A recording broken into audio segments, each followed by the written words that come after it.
ರೈತರಿಗೆ bumper news. Solar pump ಸೆಟ್ಗಳಿಗೆ ಸಿಗಲಿದೆ ಶೇ. 80% ಸಬ್ಸಿಡಿ. ಅರ್ಜಿ ಸಲ್ಲಿಸುವುದು ಹೇಗೆ?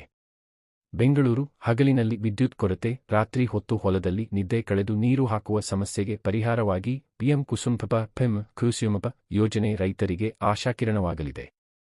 ಕೇಂದ್ರ ಹಾಗೂ ರಾಜ್ಯ ಸರ್ಕಾರಗಳ ಸಹಭಾಗಿತ್ವದಲ್ಲಿ ಈ ಯೋಜನೆಯಡಿ ರೈತರಿಗೆ 80% ಸಬ್ಸಿಡಿಯೊಂದಿಗೆ ಸೋಲಾರ್ ಪಂಪ್ ಸೆಟ್ಗಳನ್ನು ನೀಡಲಾಗುತ್ತಿದೆ ಎಂದು ಇಲಾಖೆಯ ಮೂಲಗಳು ತಿಳಿಸಿವೆ. ಯೋಜನೆಗೆ ಅರ್ಜಿ ಸಲ್ಲಿಸುವಾಗ ವೆಂಡರ್ ಆಯ್ಕೆ ಪ್ರಕ್ರಿಯೆಯ ಬಗ್ಗೆ ಗೊಂದಲ ವ್ಯಕ್ತವಾಗುತ್ತಿದ್ದ ಹಿನ್ನೆಲೆಯಲ್ಲಿ ಸರ್ಕಾರವು ಸ್ಪಷ್ಟ ಮಾರ್ಗಸೂಚಿ ನೀಡಿದೆ. ಸೋಲಾರ್ ಪಂಪ್ಗಳ ಪೂರೈಕೆಗಾಗಿ ಟಾಟಾ ಪವರ್ ಸೋಲಾರ್, ಶಕ್ತಿ ಪಂಪ್ಸ್ ಸೇರಿದಂತೆ ಸರ್ಕಾರ ಮಾನ್ಯತೆ ನೀಡಿರುವ ಸಂಸ್ಥೆಗಳ ಪಟ್ಟಿ ಪೋರ್ಟಲ್ನಲ್ಲಿ ಲಭ್ಯವಿದೆ.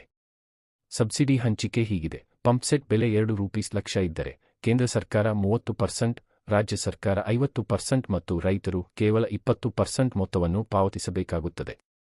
ರೈತರ ಪಾಲಿನ ಹಣವನ್ನು ಯಾವುದೇ ಮಧ್ಯವರ್ತಿ ಮೂಲಕವಲ್ಲದೆ ನೇರವಾಗಿ ಆನ್ಲೈನ್ ಮೂಲಕ ಸರ್ಕಾರಕ್ಕೆ ಪಾವತಿಸಬೇಕೆಂದು ಇಲಾಖೆ ಎಚ್ಚರಿಸಿದೆ. ರೈತರಿಗೆ ಗರಿಷ್ಠ 7.5 ಸಾಮರ್ಥ್ಯದ ಸೋಲಾರ್ ಪಂಪ್ಸೆಟ್ಗಳನ್ನು ನೀಡಲಾಗುತ್ತಿದ್ದು, ಗ್ರಿಡ್ ಸಂಪರ್ಕವಿಲ್ಲದ ಗ್ರಾಮೀಣ ಪ್ರದೇಶಗಳಿಗೆ ಇದು ಹೆಚ್ಚಿನ ನೆರವಾಗಿದೆ.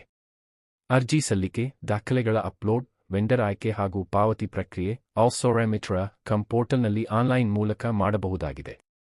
ರೈತರು ಪಾವತಿ ಮಾಡಿದ 90 ದಿನಗಳೊಳಗೆ ಆಯ್ಕೆ ಮಾಡಿದ ಕಂಪನಿ ಪಂಪ್ ಅಳವಡಿಕೆ ಪೂರ್ಣಗೊಳಿಸಲಿದೆ ಎಂದು ತಿಳಿಸಲಾಗಿದೆ. ಯೋಜನೆಗೆ ಸಂಬಂಧಿಸಿ ನಕಲಿ ವೆಬ್ಸೈಟ್ಗಳು ಮತ್ತು ಮೋಸ ಪ್ರಕರಣಗಳು ಹೆಚ್ಚುತ್ತಿರುವ ಹಿನ್ನೆಲೆಯಲ್ಲಿ ರೈತರು ಹೆಚ್ಚಿನ ಎಚ್ಚರಿಕೆ ವಹಿಸಬೇಕೆಂದು ಅಧಿಕಾರಿಗಳು ಮನವಿ ಮಾಡಿದ್ದಾರೆ.